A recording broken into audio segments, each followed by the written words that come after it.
음악은 따로 들려드립니다. 말로만 하는 음악 이야기.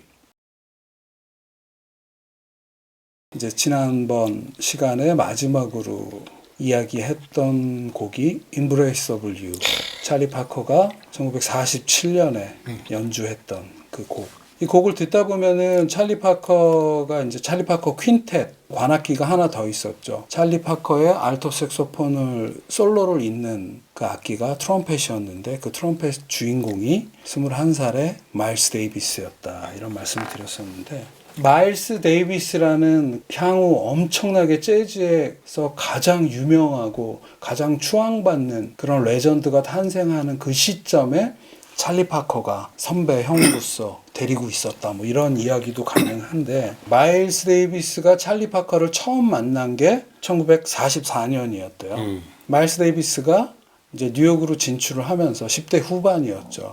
학교를 들어가는 게 그게 이제 그 유명한 줄리아드의 클래식 트럼펫 전공으로 학교를 입학을 했는데 이 친구가 학교 공부보다 열중하는 게 있었는데 그게 이제 52번가의 수많은 재즈 클럽에서 음악을 듣는 건데 그 당시 비밥이 탄생하면서 찰리 파커죠. 뭐 대표 주자가 찰리 파커, 디지 길레스피 뭐 이런 분들의 비밥을 듣고 아 저거다.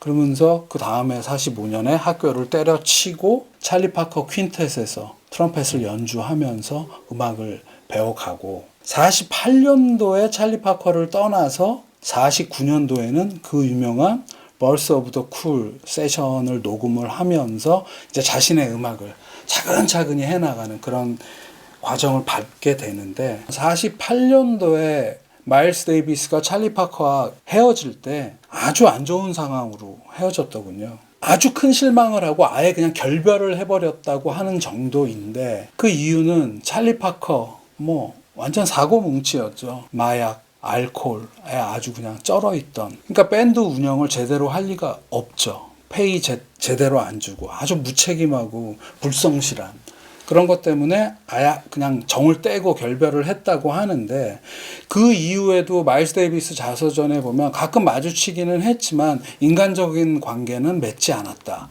뭐 이렇게 아예 단정 지어버리는데 그러면 그 두 사람이 연주를 같이 하지 않았느냐 그런 건 아니었던 것 같아요. 몇 년 후죠. 50년대에 들어서 53년에 이 두 분이 함께 녹음을 하게 되는데 그 녹음을 89번째 꽃곰으로 연결해 보겠습니다.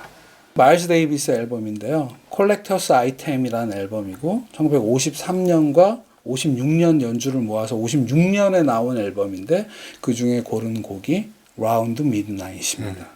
1956년에 마일스 데이비스는 정확히는 콜롬비아 레코드에 적을 두고 있었는데 아직 그 전 소속 레이블인 프레스티지 레코드와의 계약이 완전히 끝나지 않은 상태여서 그 계약을 이제 털려고 53년에 프레스티지에서 녹음했던 그런 분량과 56년에 다시 녹음하는 분량을 합쳐서 이 앨범을 낸 건데 53년 녹음 분량 중에 찰리 파커와 연주한 한 서너 곡이 이 앨범에 담겨 있는데요. 이제 소속사가 따로, 레이블이 따로 있었기 때문에 이 프레스티지에서 마일스 데이비스와 녹음할 때는 본인의 이름을 쓰지 않고 찰리 첸이라는 이름을 썼다고 하고요. 이 앨범을 녹음할 때는 본인의 알토 색소폰이 아니고 테너 색소폰을 녹음했다고 하고 또 23살짜리 신인인 소니 롤린스가 테너 색소폰으로 참여하고 있어서 어떻게 생각하면은 세 레전드가 한꺼번에 모인 녹음이어서 굉장한 무언가가 나올 것 같은데 결론부터 말씀드리면 아주 평타의 연주를 했다고 많은 평론가들이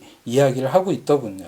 녹음 당시에 53년 정도면 마일스 데이비스 마약 중독이 굉장히 심했던 시기고요. 특히 이 말썽쟁이 찰리 파커는 마약은 좀 줄인 상태였는데 대신에 술을 엄청 마셨대요. 그래서 알코올 중독이 엄청 심한 상태였는데 53년에 이걸 녹음하는 날 굉장히 술에 취한 상태로 스튜디오에 왔고 본인의 리더 세션인 양 굉장히 무례하게 마일스 데이비스와 동료들을 대했다고 하고 녹음 중간에 잠도 자고 그냥 말썽이 아니었나 봐요. 그러니까 이만저만한 말썽쟁이가 아니었던 거죠. 그래서 그런지 이 앨범에 대한 평가는 그렇게 좋지 않은데 그런 이야기를 다 빼놓고 그냥 들으면은 소니 롤린스 예쁘게 테너 색소폰 연주하고 있고 마일스 데이비스는 마일스 데이비스대로 이 라운드 미드나잇 스탠다드를 잘 연주하고 있구나 뭐 그런 정도의 그걸 받았는데 엄청난 케미를 예상하면은 이 앨범은 좀 그렇다. 그렇다면 제가 왜 이 곡 라운드 미드나잇을 들고 왔냐. 라운드 미드나잇이라는 곡이 마일스 데이비스라는 뮤지션의 초기 그 활동에 있어서 굉장히 큰 모먼트를 제공하는 곡인데요. 1955년 7월 17일 날 뉴포트 재즈 페스티벌에 마일스 데이비스가 올스타 밴드에 소속돼서 연주를 몇 곡을 하게 되는데 그 중에 트럼펫 솔로로 라운드 미드나잇을 연주를 했는데 그 연주가 현장에서 반응이 엄청났나 봐요. 그 연주를 듣고 있던 콜롬비아 레코드, 그 당시 콜롬비아 레코드는 미국에서 가장 큰 레이블이었죠. 콜롬비아 레코드에서 마일스 데이비스와 계약을 제안을 하게 돼서 마일스 데이비스 인생에 어떤 전환점이 마련되는 그 순간에 이 라운드 미드나잇이라는 곡을 마일스 데이비스가 연주하고 있었다. 콜롬비아 레코드와 1955년에 계약을 하면서 계약 조건 중에 마약 이런 거 안 해야 되고 너만의 밴드를 만들어라. 그래서 탄생하는 밴드가 그 유명한 마일스 데이비스의 First Great Quintet, 그 유명한 존 콜트레인 테너 색소폰을 같이 연주하고 피아노의 레드 갈란드, 베이스의 폴 챔버스, 드럼의 필리 조 존스라는 이 엄청난 라인업. 그래서 57년에 처음 그 콜롬비아 레코드와 내는 앨범 이름이 Round About Midnight. 그 앨범의 첫 곡이 라운드 미드나잇을 새로 만들어진 퀸텟과 다시 녹음을 하는데 그게 엄청난 명연주여서 마일스 데이비스를 대표하는 연주 그렇지. 중에 아직도 대표곡 남아있죠. 중 대표곡. 예. 재즈의 상징 그러면은 곡으로 라운드 미드나잇 최고입니다. 라운드 미드나잇. 그 뮤트 트럼펫으로 55년에 녹음한 그 버전은 뭐 이거 한번 소개해드린 적 있어요. 네. 예. 56년에 마일스 데이비스는 프레스티지에서도 녹음을 하고 콜롬비아 레코드와도 녹음을 하는 과도기에 있었는데 90번째 꽃고무는 마일스 데이비스의 1956년 녹음, 1960년에 나오게 되는 앨범인데 Working with the Miles Davis Quintet이라는 앨범이고요. 그 중에 고른 곡이 It Never Entered My Mind라는 곡입니다.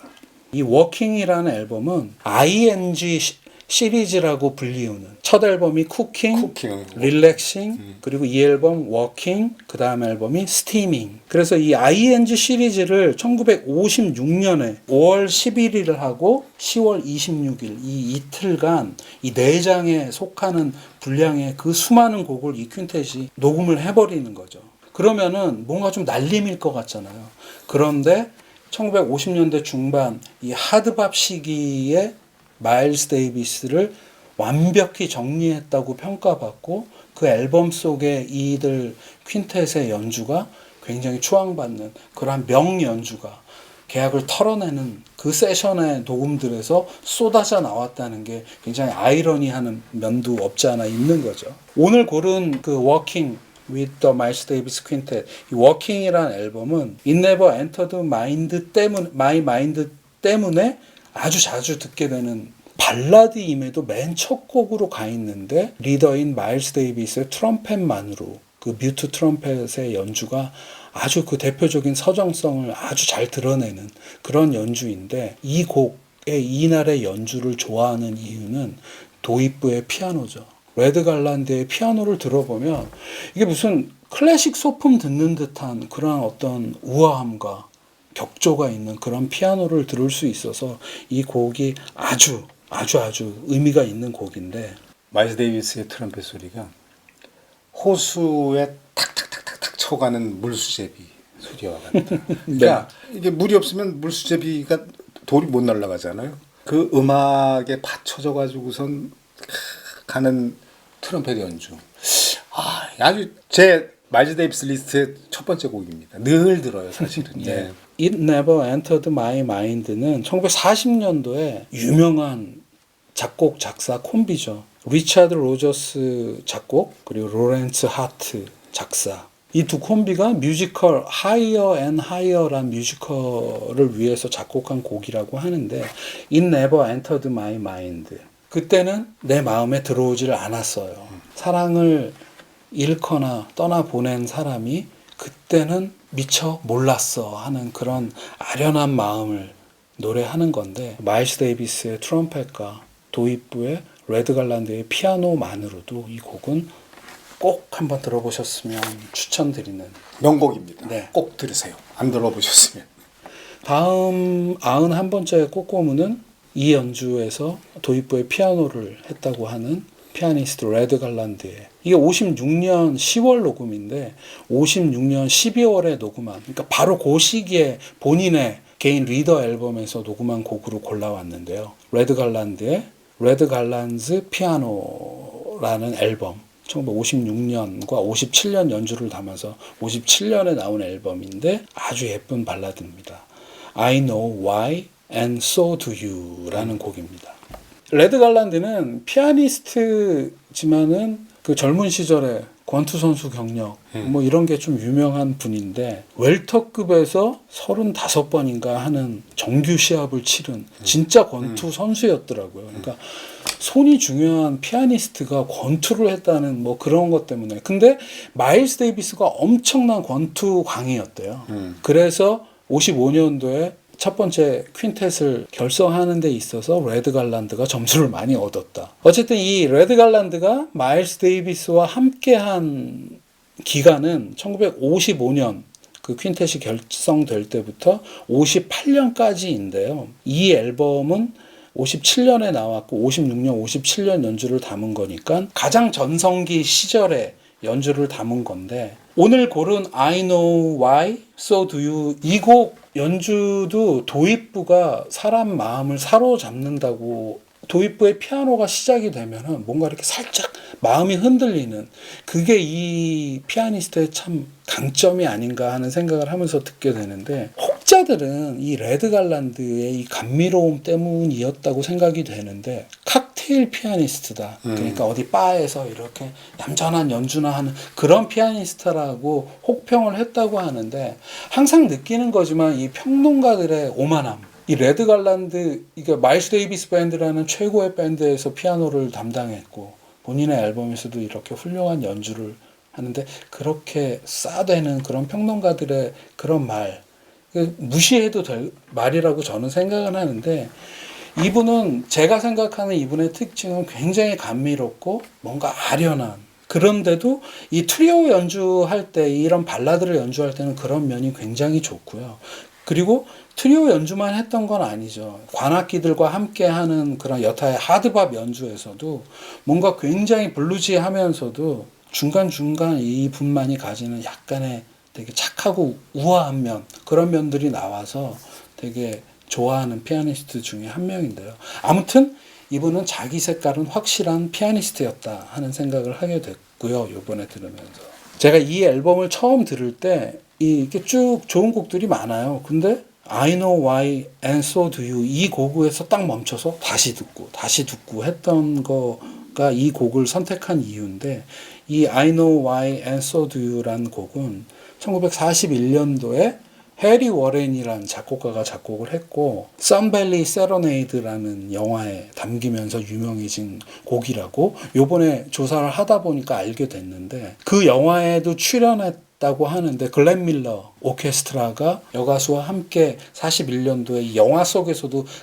이 곡을 부르는데 유튜브에 보니까 동영상도 있더라고요. 그 원곡 자체도 굉장히 신나고 좋더라고요. 근데 레드 갈란드는 굉장히 우아하고 감미롭게 편곡을 해놨기 때문에 그 두 원곡과 이런 거 유튜브에서 한번 비교를 해보시는 것도 재미있을 거라고 생각하고요. 가사가 되게 귀엽더라고요. 로빈이란 새가 있죠. 뭐 울새라고 우리나라에서는 한다고 하는데 왜 울새가 이 추운 겨울 12월에 노래할까요? 봄이 오려면 아직 한참 남았는데 비록 지금은 눈이 내리는 겨울이지만 제비꽃은 저 아래서 자라고 있답니다. 그 이유를 나도 알고 당신도 알죠. 그러니까 이런 건 것 같아요. 사랑에 빠지면 추운 겨울에도 희망을 생각하게 되고, 그러니까 사람 눈에 뭔가 이렇게 다 달라 보이는 그런 것들을 쭉 가사로 나열을 하고, 당신과 내가 우리의 사랑이 있기 때문에 당신도 나도 그렇게 생각하지 않느냐, 이런 사랑 노래인데요. 이러한 사랑 노래들을 재즈 뮤지션들은 저마다의 해석으로 자신의 악기나 보컬이나 이런 걸 통해 표현을 하는데, 들으면서 이 유명하지 않은 이 곡 자체도 레드 갈란드는 이렇게 해석하고 원곡자들은 이렇게 해석했고, 많은 뮤지션들이 리메이크 하지는 않았던데 또 다른 뮤지션들의 연주를 들으면서 이게 재즈 듣는 기쁨, 그런 거 아닌가 하는 생각을 하게 됐었죠. 이 I Know Why and So Do You라는 곡을 레드 갈란드의 우아한 해석으로 들어보시길 추천드리면서 오늘 꼬꼬무는 여기서 마치겠습니다. 네. 감사합니다.